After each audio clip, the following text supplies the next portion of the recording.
जय हो नीम करौली बाबा, जय सिद्धि माँ, जय हो कैची धाम। आज से श्री नीम करौली बाबा की भाव प्रेरणा के अनुसार हम लोग सुंदर कांड का पठन शुरू करते हैं। जय हो।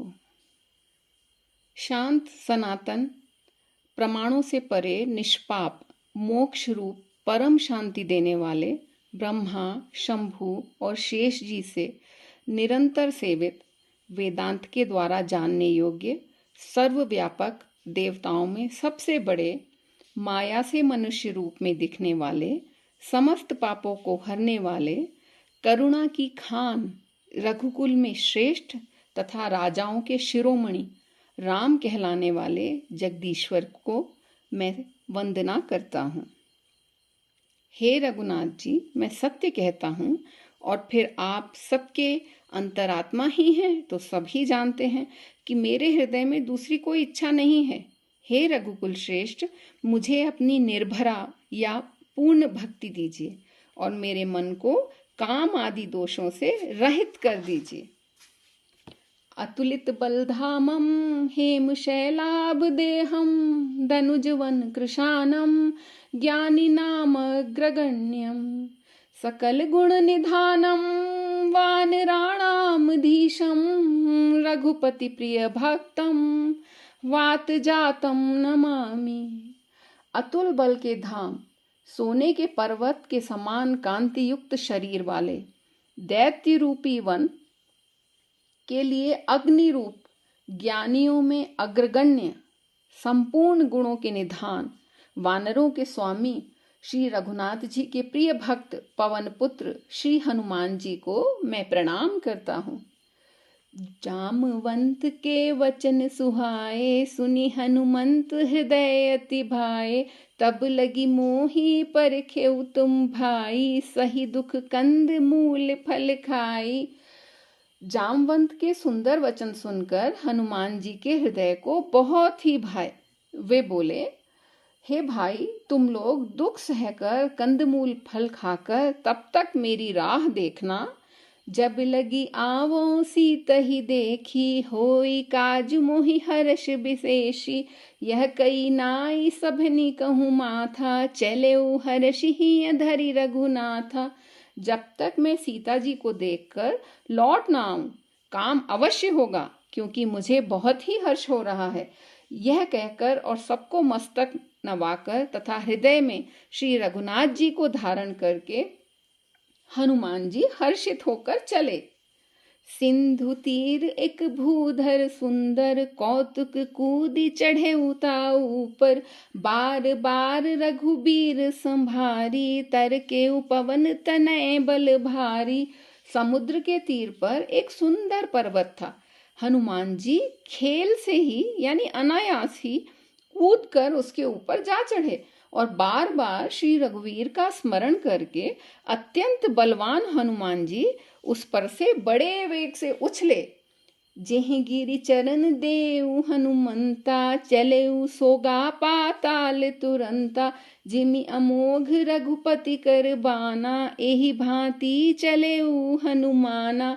जिस पर्वत पर हनुमान जी पैर रखकर चले यानी जिस पर वे उछले, वह तुरंत ही पाताल में धंस गया। जैसे श्री रघुनाथ जी का अमोघ बाण चलता है, उसी तरह हनुमान जी चले। जल निधि रघुपति दूत विचारी, तय मैनाक होई श्रमहारी। समुद्र ने उन्हें श्री रघुनाथ जी का दूत समझकर मैनाक पर्वत से कहा कि हे मैनाक, तू इनकी थकावट दूर करने वाला हो, अर्थात अपने ऊपर इन्हें विश्राम दे। हनुमान ते ही परसा कर, पून कीन प्रणाम। राम काजु कीन्हे बिनु, मोहि कहाँ विश्राम। हनुमान जी ने उसे हाथ से छू दिया, फिर प्रणाम करके कहा, भाई, श्री रामचंद्र जी का काम किए बिना मुझे विश्राम कहाँ। जात पवन सुत देवन देखा, जाने कहूँ बल बुद्धि विशेषा। सुरसा नाम ऐन के माता, पठिनी आऊ कही ते माता।